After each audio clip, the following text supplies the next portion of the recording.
আমার তরকারিটা হয়ে গেছে। শুটকি তরকারিটা কি সুন্দর লোক করছে। এটা শুটকি শিরা বলে, এখানে একটু হালকা ঝোল থাকবে। এইভাবে শুটকি রান্না করলাম।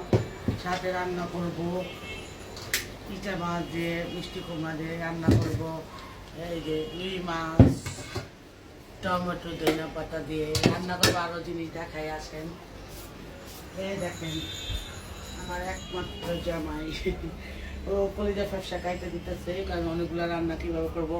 তো ও একটু হেল্প করতেছে, বাকিগুলো ও একটু হেল্প করে বাকিগুলো রান্না করবো। সাথে সাথে দেখতে পাবেন ইনশাল্লাহ। দেখেন এখন রান্না করবো ইচা মাছ দিয়ে মিষ্টি কুমড়া। এটা বসা দিলাম একবারে, একবারে কষাবো। মশলায় কষা নিয়েছি, পেঁয়াজ, তেল, রসুনগুলা একবার কষা একবার কষা নিয়েছি। রুই মাছ, রুই মাছ এখন মশলা কষাচ্ছি। এখন ধনে পাতা, টমেটো দিয়ে দিব। ব্যবসা সব কাটা হয়েছে, কারণ হালকা সিদ্ধ করে করছিলাম, ওটা করে এখন আবার সিদ্ধ দেবো, কারণ এই যে কাছাকাছি একটু রয়েছে, ভালো সিদ্ধ দিতে হবে। হ্যাঁ, এটা বসা যাবে।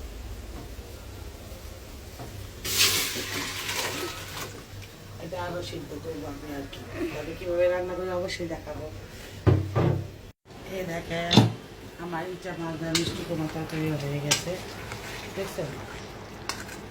এটা ছেলের জন্য রান্না করছি, এটা ছেলে খাবে।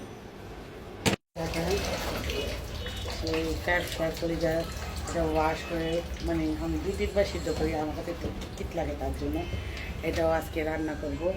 দেখেন আরও রান্না করছি, যেটা রুই মাছ বোনা করছি এই দিয়ে। এখন রান্না করবো যেটা, এটা হলো কলিজা ফ্যাপসা। দেখেন দেখেন শুটকি, মিষ্টি কুমড়া দিয়ে ইচা মাছ, তারপর রুই মাছ, আর এখন রান্না ফ্যাপসা, আর সাথে থাকেন দেখতে ফ্যাপসা কলিজা একসাথে।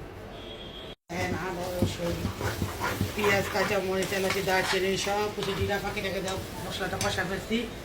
আর একবারে যে ফ্যাপসা দিয়ে দিই। এটাই লাস্ট রান্না ছিল আমার, আর লাস্ট ফিনিশিংটা অবশ্যই দেখাবো, দেখতে পাবো। দেখেন কত সুন্দর হয়েছে আমার কলিজা তরকারিটা, দেখছেন?